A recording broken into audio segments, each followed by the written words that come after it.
اور جس دن ظالم اپنے ہاتھ کاٹ کاٹ کھائے گا اور کہے گا کہ اے کاش میں نے پیغمبر کے ساتھ رستہ اختیار کیا ہوتا، ہائے شامت کاش میں نے فلاں شخص کو دوست نہ بنایا ہوتا، اس نے مجھ کو کتاب نصیحت کے میرے پاس آنے کے بعد بہکا دیا۔ اور شیطان انسان کو وقت پر دغا دینے والا ہے۔ یوں نہیں، جب زمین کوٹ کوٹ کر برابر کر دی جائے گی اور تمہارا پروردگار جلوہ فرما ہوگا اور فرشتے قطار در قطار آ جائیں گے اور دوزخ اس دن سامنے لائی جائے گی، تو انسان اس دن سوچے گا، مگر اب سوچنے سے اسے فائدہ کہاں مل سکے گا؟ کہے گا کاش میں نے اپنی اس زندگی کے لیے کچھ آگے بھیجا ہوتا، تو اس دن نہ کوئی اللہ کے عذاب کی طرح کا عذاب دے گا اور نہ کوئی اس کے جکڑنے کی طرح جکڑے گا۔ جس دن ان کے چہرے آگ میں الٹ پلٹ کیے جائیں گے تو کہیں گے اے کاش ہم اللہ کی فرما برداری کرتے اور رسول صلی اللہ علیہ وآلہ وسلم کا حکم مانتے۔ اور جس کا نامہ اعمال اس کے بائیں ہاتھ میں دیا جائے گا تو وہ کہے گا اے کاش مجھ کو میرا اعمال نامہ نہ دیا جاتا اور مجھے معلوم نہ ہوتا کہ میرا حساب کیا ہے۔ اے کاش موت میرا کام تمام کر چکی ہوتی، آج میرا مال میرے کچھ بھی کام نہ آیا، مجھ سے میرا اقتدار جاتا رہا۔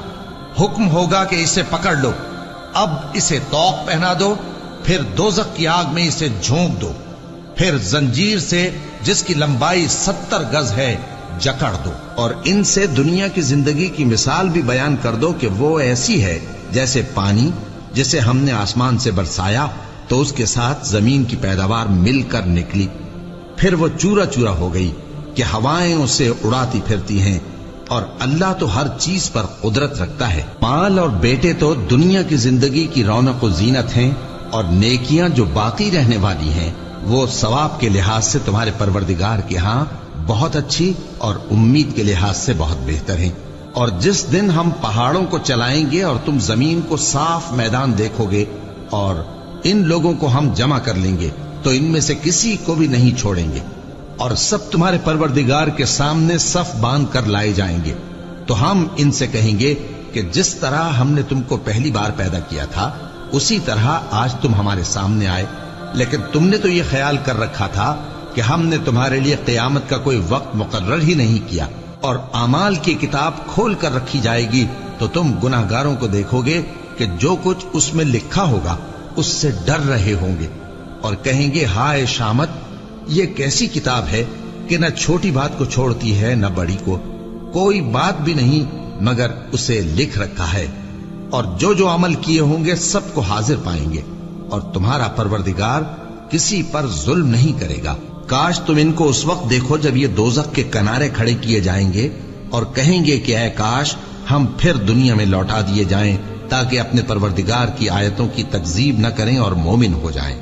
ہاں یہ جو کچھ پہلے چھپایا کرتے تھے آج ان پر ظاہر ہو گیا ہے، اور اگر یہ دنیا میں لوٹائے بھی جائیں تو جن کاموں سے ان کو منع کیا گیا تھا وہی پھر کرنے لگے۔ کچھ شک نہیں کہ یہ جھوٹے ہیں اور کہتے ہیں کہ ہماری جو دنیا کی زندگی ہے بس یہی زندگی ہے اور ہم مرنے کے بعد پھر زندہ نہیں کیے جائیں گے۔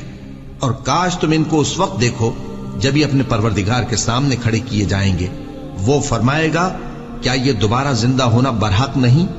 تو کہیں گے کیوں نہیں، ہمارے پروردگار کی قسم بالکل برحق ہے۔ اللہ فرمائے گا اب کفر کے بدلے جو دنیا میں کرتے تھے عذاب کے مزے چکھو۔ جن لوگوں نے اللہ کے روبرو حاضر ہونے کو جھوٹ سمجھا وہ گھاٹے میں آ گئے، یہاں تک کہ جب ان پر قیامت ناگہاں آ موجود ہوگی تو بول اٹھیں گے کہ ہائے اس کوتاہی پر افسوس ہے جو ہم نے قیامت کے بارے میں کی، اور وہ اپنے اعمال کے بوجھ اپنی پیٹھوں پر اٹھائے ہوئے ہوں گے، دیکھو جو بوجھ یہ اٹھا رہے ہیں بہت برا ہے۔ اور دنیا کی زندگی تو ایک کھیل اور مشغلہ ہے، اور بہت اچھا گھر تو آخرت کا گھر ہے، یعنی ان کے لیے جو اللہ سے ڈرتے ہیں۔ کیا تم سمجھتے نہیں؟ یہ لوگ اسی طرح غفلت میں رہیں گے یہاں تک کہ جب ان میں سے کسی کے پاس موت آ جائے گی تو کہے گا کہ اے پروردگار مجھے پھر دنیا میں واپس بھیج دے تاکہ میں اس میں جسے چھوڑ آیا ہوں نیک کام کیا کروں۔ ہرگز نہیں، یہ ایک ایسی بات ہے کہ وہ اسے زبان سے کہہ رہا ہوگا اور اس کے ساتھ عمل نہیں ہوگا، اور ان کے پیچھے برزخ ہے جہاں وہ اس دن تک کہ دوبارہ اٹھائے جائیں گے رہیں گے۔ پھر جب سور پھونکا جائے گا تو نہ تو ان میں قرابتیں رہیں گی اور نہ ایک دوسرے کو پوچھیں گے۔ تو جن کے اعمال کے بوجھ بھاری ہوں گے تو وہی کامیاب ہیں، اور جن کے بوجھ ہلکے ہوں گے وہ لوگ ہیں جنہوں نے اپنے آپ کو خسارے میں ڈالا، ہمیشہ دوزخ میں رہیں گے۔ آگ ان کے چہروں کو جھلس دے گی اور وہ اس میں بد شکل ہو رہے ہوں گے۔ کیا تم کو میری آیتیں پڑھ کر نہیں سنائی جاتی تھیں؟ پھر تم تو ان کو جھٹلائے ہی جاتے تھے۔ وہ کہیں گے اے ہمارے پروردگار، ہم پر ہماری کمبختی غالب آ گئی اور ہم رستے سے بھٹک گئے۔ اے پروردگار، ہم کو اس میں سے نکال دے، اگر ہم پھر ایسے کام کریں تو ظالم ہوں گے۔ فرمائے گا کہ اسی میں ذلت کے ساتھ پڑے رہو اور مجھ سے بات نہ کرو۔ میرے بندوں میں ایک گروہ تھا جو دعا کیا کرتا تھا کہ اے ہمارے پروردگار، ہم ایمان لائے تو تو ہم کو بخش دے اور ہم پر رحم فرما، اور تو سب سے بہتر رحم کرنے والا ہے۔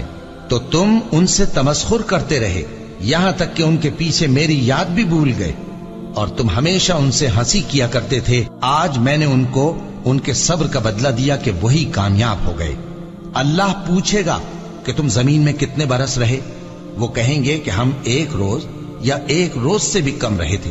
شمار کرنے والوں سے پوچھ لیجئے۔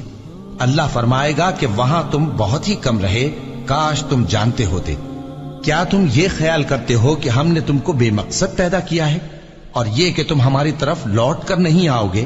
تو اللہ جو سچا بادشاہ ہے، اس کی شان اس سے اونچی ہے، اس کے سوا کوئی معبود نہیں، وہی عرش کریم کا مالک ہے۔ اے پیغمبر، میری طرف سے لوگوں کو کہہ دو کہ اے میرے بندو، جنہوں نے اپنی جانوں پر زیادتی کی ہے، اللہ کی رحمت سے نا امید نہ ہونا۔ اللہ تو سب گناہوں کو بخش دیتا ہے، بے شک وہی تو ہے بڑا بخشنے والا، بڑا مہربان۔ اور اس سے پہلے کہ تم پر عذاب آ واقع ہو، اپنے پروردگار کی طرف رجوع کرو اور اس کے فرما بردار ہو جاؤ، ورنہ بعد میں تم کو مدد نہیں ملے گی۔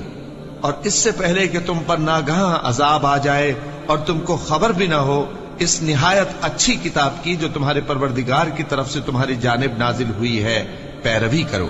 ایسا نہ ہو کہ اس وقت کوئی شخص کہنے لگے کہ ہائے اس کوتاہی پر افسوس ہے جو میں نے اللہ کا حق ماننے میں کی، اور میں تو ہنسی ہی کرتا رہا، یا یہ کہنے لگے کہ اگر اللہ مجھ کو ہدایت دیتا تو میں بھی پرہیزگاروں میں ہوتا، یا جب عذاب دیکھ لے تو کہنے لگے کہ